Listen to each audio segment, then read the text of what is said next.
Housing. So many people want it, so many people need it, yet it's a very scarce resource nowadays.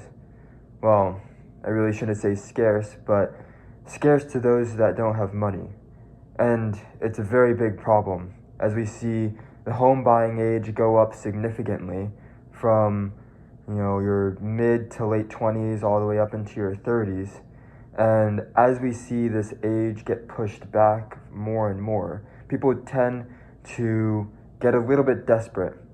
Now, when it comes to housing, buying homes later is not necessarily an issue.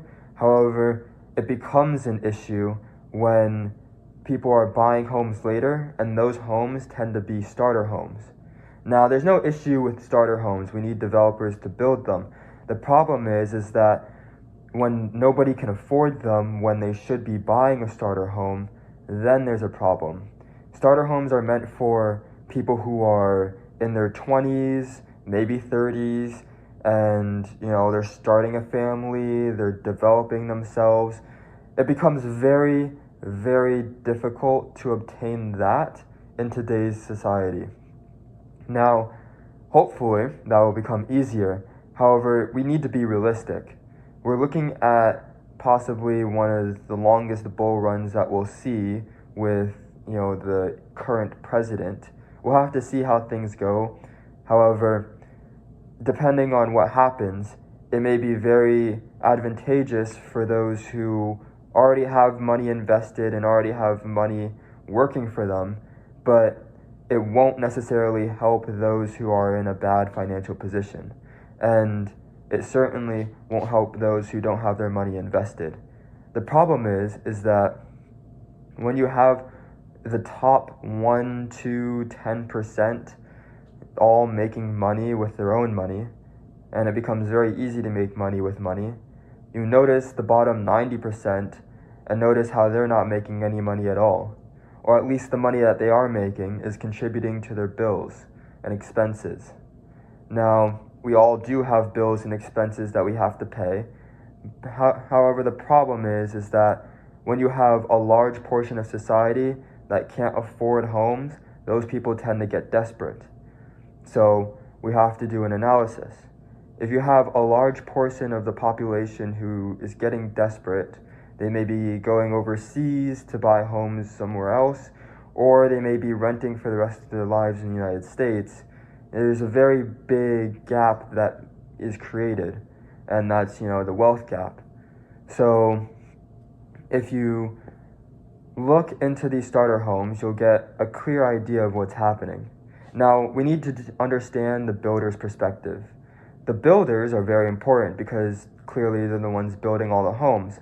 However, they pay attention to interest rates because they take out loans to develop a property or multiple, and when they do that, they can only take on so much interest that they have to pay back.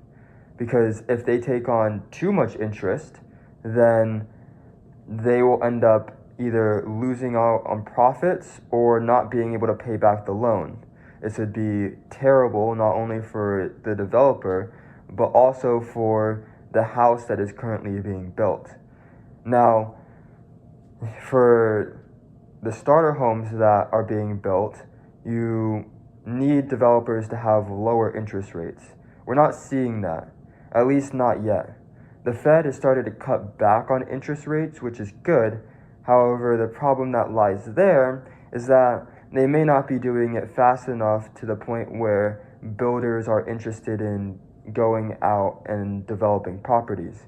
So you have this somewhat perfect storm where developers are not building, homes are becoming too expensive, and this is equaling to people going out and not only just choosing to rent, but making sure that they have no other choice but to rent. And this is a major problem. If you have a large portion of the population that cannot achieve certain life goals, such as buying a house, you have life goals such as, getting your first job or going to college, but buying a house tends to be at the top of most people's lists, especially nowadays, it becomes ever more difficult and the population will become displeased. And that's what we saw with the outgoing administration with Biden and Harris. Now, it doesn't necessarily mean that their whole administration was bad, but if we do look at the homes that were available during their time, it was certainly rising in costs, and that's something that the American people couldn't afford. Now, we have no idea with this current administration, with the Trump and Vance administration. However, it would be very interesting to see how things play out. As to will homes be more affordable? Well, if you look in major cities such as New York, LA, Boston, Chicago, or any other major metropolitan area, you'll see that these prices are not necessarily going down. And if they are going down, it's not by much. In fact, I bet they will go up soon. This is mostly due to the fact that not only does everybody want to live in an area where there's plenty of other people, but you see middle America cities get drained.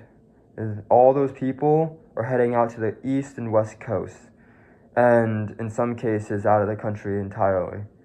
And when you have a large concentration of people all in one area, that's going to cause housing to skyrocket. This is basic supply and demand, I'm sure you already know. However, many people are living this reality to the point where cities such as New York, where a typical 2,500 square foot apartment or condo goes for $2 million.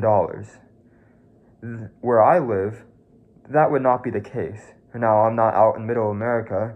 In fact, I would say I'm in a very high costing city, or at least high costing, area next to a city, such as a suburb of any city that you might see.